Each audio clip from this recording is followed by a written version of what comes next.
From the waters of the Yangtze River in China rises the biggest concrete structure on the planet. The Three Gorges Dam is over 2 kilometers long and 60 stories tall. It has taken 40,000 workers over 17 years to build. When it fully comes online, this one dam will produce over 20,000 megawatts of power, twice as much as all the nuclear power stations in Britain put together. It is the pinnacle of dam engineering.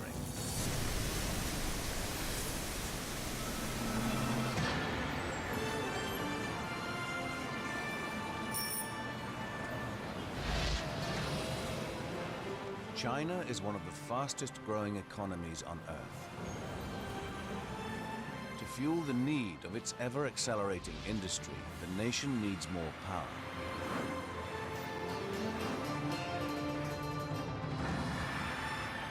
Much of this will be provided by an enormous dam spanning the mighty Yangtze River in central China, called the Three Gorges Dam.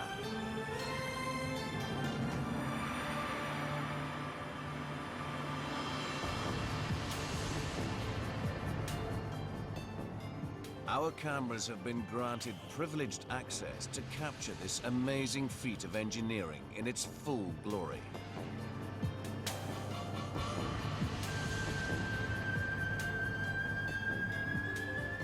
Before they could start building the Three Gorges Dam, the Chinese first had to divert the Yangtze River, which is almost 2 kilometers wide, and move over 1 million people from the area about to be flooded.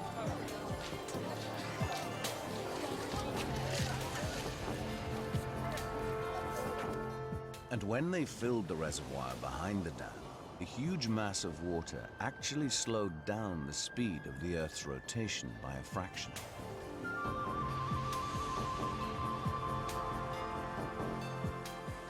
Well, the Three Gorges Dam is the biggest hydroelectric project in the world. This dam used 28 million cubic meters of concrete. Maybe one way to look at it is to say it's a solid pipe of concrete, a meter diameter, right around the world. It's a lot of concrete. But the Chinese authorities think it's worth the effort, as the Three Gorges Dam will provide clean and cheap electric power to millions of people.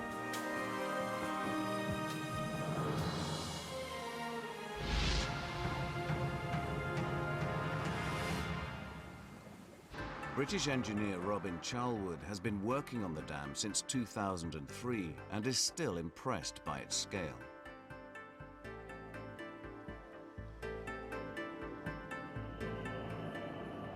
We're in one of the 3 very large powerhouses of the Three Gorges project. In this 700-meter-long room here, you can see 14 of the large turbine generators. Then beyond this one, a kilometer away is the second powerhouse, and then beyond that one is yet another powerhouse, which will be underground in the rock on the far side of the river. Each one of these generators cost about $50 million, to give you an idea of the scale of this project. Debden Dam had 1 generator. Three Gorges has 32. Together they produce 5 million times more power than Debden. To drive them, the Chinese have harnessed the power of the mighty Yangtze River. In the reservoir behind the dam, the river now rises up to 60 stories above the riverbed. The water is channeled down gigantic concrete tubes towards the generators.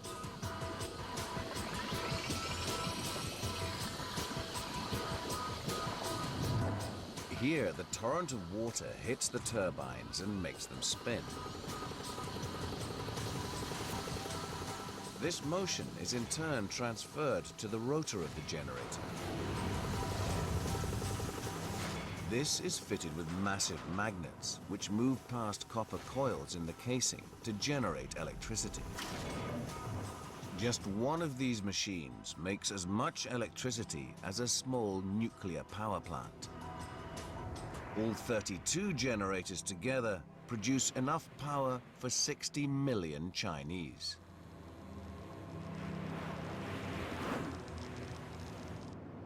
This project is setting a new benchmark in the international hydroelectric industry. It's almost twice the size of the next largest project, Itaipu in Brazil.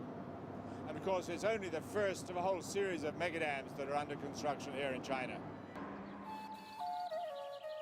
The Yangtze River is over 6,000 kilometers long, and in places several kilometers wide, the biggest river in China.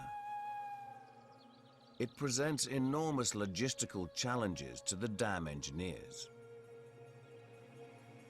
As the Yangtze rises behind the Three Gorges Dam, it will flood over 150,000 acres of land along its banks. So the Chinese have to relocate over 1 million people from the land behind the dam.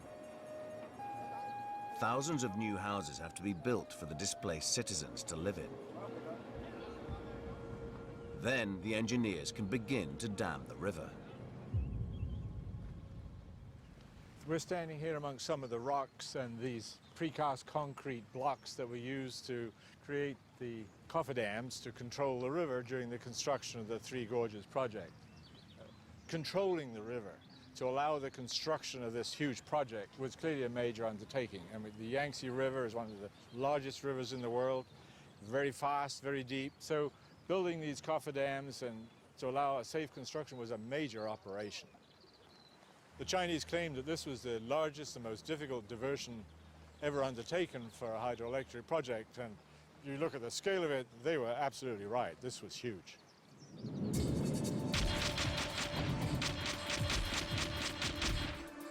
The engineers begin work on a series of stone cofferdams to block off part of the Yangtze, whilst leaving a channel open for the rest of the river to flow through. They build the first 2 sections of the main dam on the dry riverbed. Then they dump tons of earth into the river, and on top of it build another cofferdam, this time from concrete. With the river held in check behind it, they can finally build the last section of the dam. Then they must remove the cofferdams so that water can flow through the turbines of the main dam.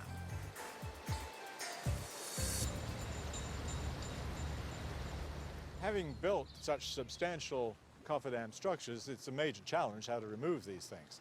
So in the earlier stages, where they were built of very large rocks like this, then that could be handled with big excavator equipment, relatively conventional. But in the final stage, where they had a solid concrete wall to remove, this required some serious innovation.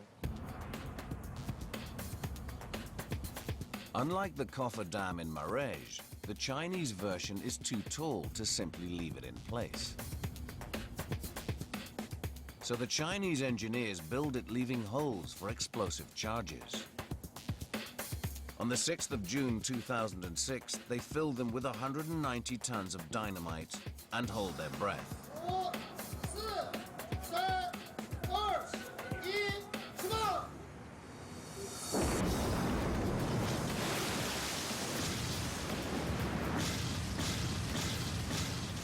What has taken months to build takes only seconds to destroy.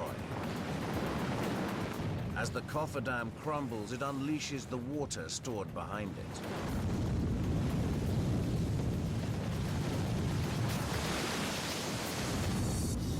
It's the final test for the Three Gorges Dam, and it holds.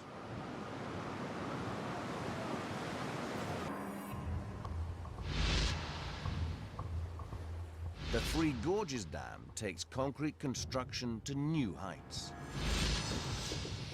You look at it, you can just picture the thickness of the concrete at the base of the dam, the height of it, 180 meters, and it's 2 kilometers long. So it's a colossal amount of concrete. Three Gorges uses 10 times more concrete than the Hoover Dam, so the engineers have to pull out all the stops to keep their dam cool. They basically used everything in the book. They cooled the aggregates and the materials, the sands, before they put it into the mix. They added ice. They did everything they could to get the temperature down as low as they could before it started to warm up all by itself. And here, because of the issue of some of the summer weather being especially hot, July and August, they actually went so far as to use a fog spray system to blow effectively a fog blanket over the top of the dam, with the objective of blocking the solar radiation from piling down into the concrete and adding to the heat that was being generated on the inside.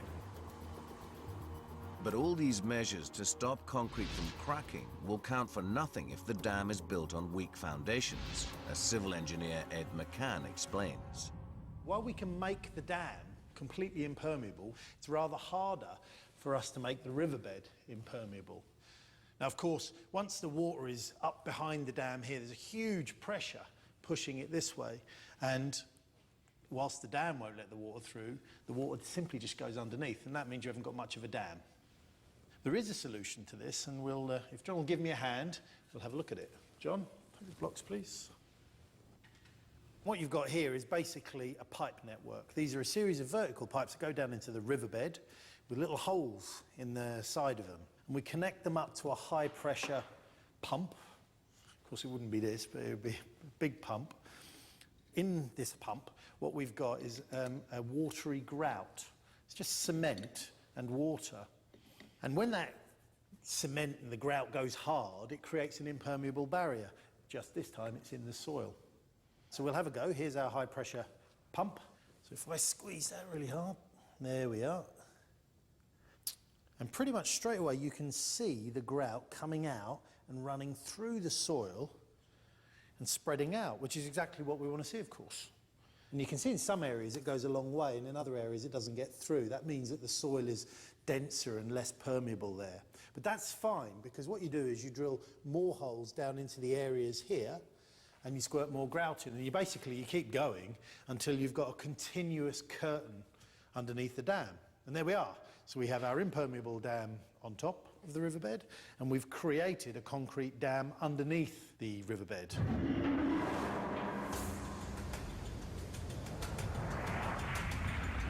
To create an impermeable concrete curtain beneath the Three Gorges Dam, engineers drive 100 kilometers of tubing down into the granite bedrock.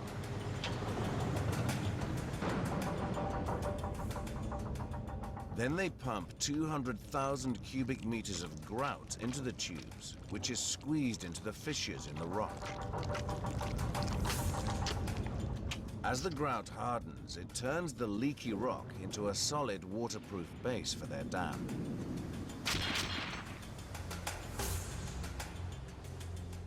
Now the Chinese engineers can be confident that the Yangtze will not undermine their dam. Basically, the dam holds back a large volume of the water during the flood period. Here it can hold back about 22 billion cubic meters of water. And then it's released in a controlled way through this system of 46 spillway gates and these chutes that you can see below me here. The design of a spillway like this has to deal with the force of the water as it drops over 100 meters in this case here, and then achieves huge velocity at the bottom of the dam. To deflect the force of the water crashing down, the Chinese use technology similar to the Grand Coulee. As the water levels rise, engineers open a series of gates to drain the floodwater from the reservoir. But if the water fell straight down, it could undermine the foundations of the dam. So the engineers fit the spillway with concrete chutes. Unlike the Grand Coulee ramp, which is underwater, the Three Gorges chutes hurl the water into the air. Once airborne, the water breaks up into small droplets and loses much of its destructive energy. It lands over 100 meters downstream, where it can't do any damage. So now when they open their spillway gates, the Chinese have nothing to worry about.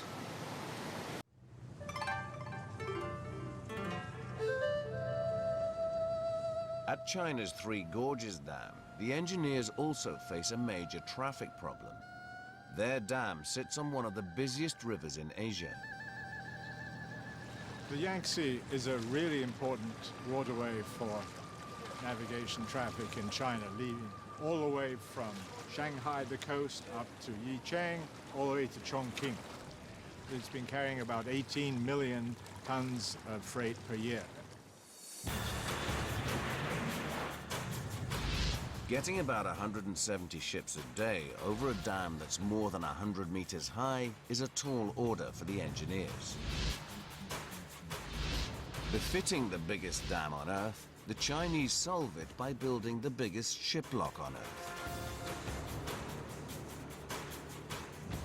Ships enter the lock at the bottom of the dam. The gates close, water floods in and lifts the ships up to the next lock. Ships must go through 5 tiers of locks to get to the top, which can take up to 4 hours. This is fine for cargo ships, but for the many passenger boats operating on the Yangtze, it's just too slow. To provide a more efficient transit opportunity for passenger traffic, they've built this ship lift system here, which will allow boats to go through in about 36 minutes. Unlike the ship lift at Krasnoyarsk, the one at the Three Gorges will lift ships straight up, like an elevator.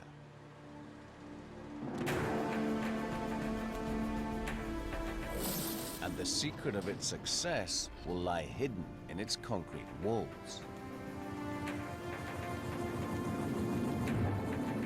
The engineers will fit a series of massive counterweights that will do most of the lifting.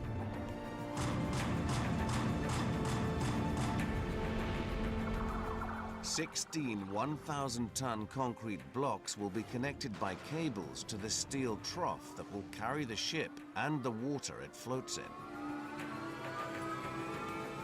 As the counterweights drop, they will hoist the trough upwards and lift the ship to the top.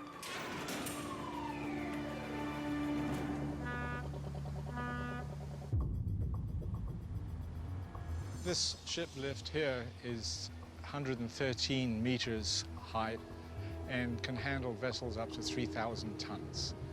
It'll make it the largest in the world and twice the size of the one at Krasnoyarsk.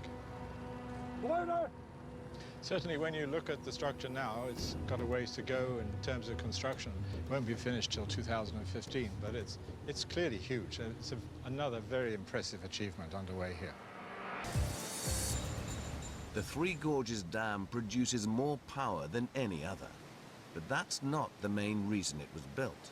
The Yangtze River is notorious for its really severe flooding. Over the last 2,000 years, there's been about one major flood every 10 years. In 1931, there was a really bad one, killed about 135,000 people, destroyed almost 2 million homes. And so this is the main reason why they've built the Three Gorges Dam, is to control this terrible flooding problem. The dam blocks the path of the destructive floodwater. The water is stored in its reservoir and is then released in a controlled way.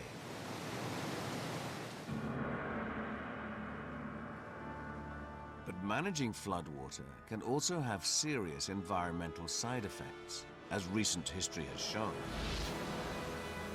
In 1970, Egyptian engineers built the Aswan High Dam across the River Nile to control flooding.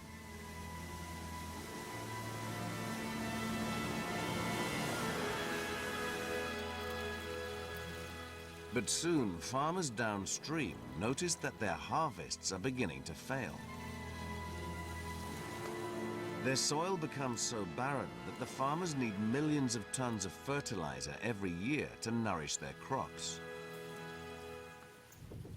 Their land has suffered because it has been deprived of floodwater, which carries with it the vital building blocks of life.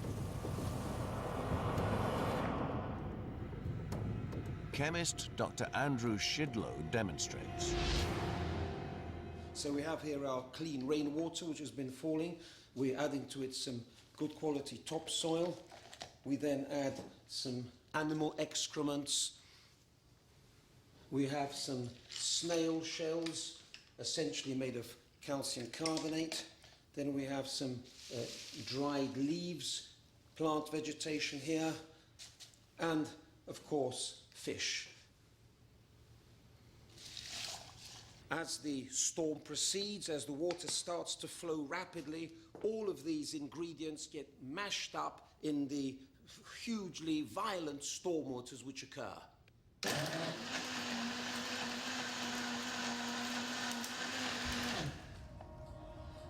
So here we have it, a veritable cocktail of Mother Nature's most important plant nutrients: nitrogen, phosphorus, calcium, magnesium, and potassium. But if floodwater stops flowing, these nutritious particles of silt will begin to settle. This is a big problem, especially at the biggest dam in the world.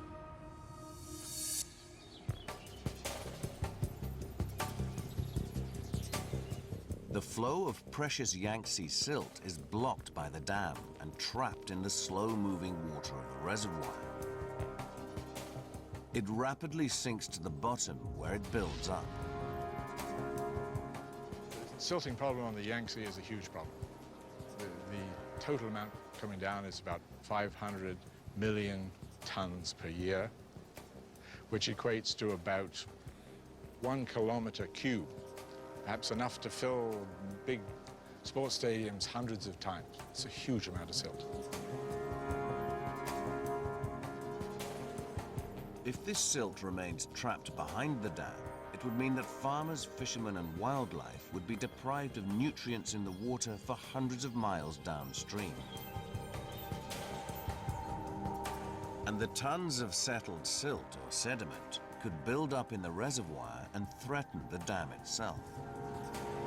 Basically, sediment falling into the reservoir here would reduce the capacity, the reservoir capacity, and would eventually perhaps interfere with the ability to run the turbines if it came up that high.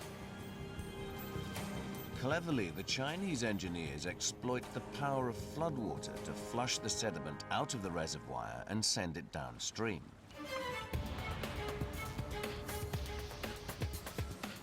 They installed sluice gates deep inside the dam. Each gate weighs as much as a bus and needs a powerful hydraulic piston to lift it up.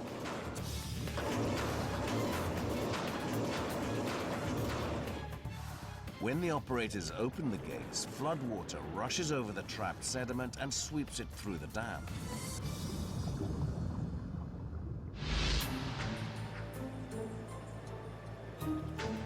This way, the Chinese authorities hope that it will be at least another 100 years before the buildup of sediment affects power production at the dam.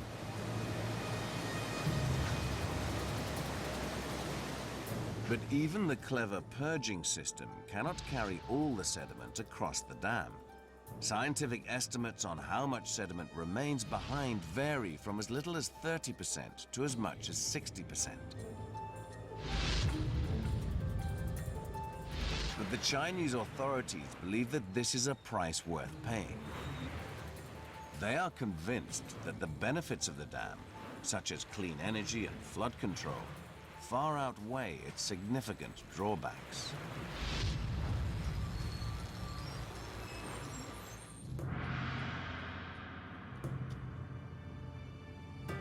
As the Three Gorges project draws to completion, its scale is breathtaking. Even with some of its turbines still to be switched on, it produces more power than any other dam in the world. Standing on the shoulders of historic engineering giants, the Three Gorges really is the ultimate hydroelectric dam. Until someone builds an even bigger one.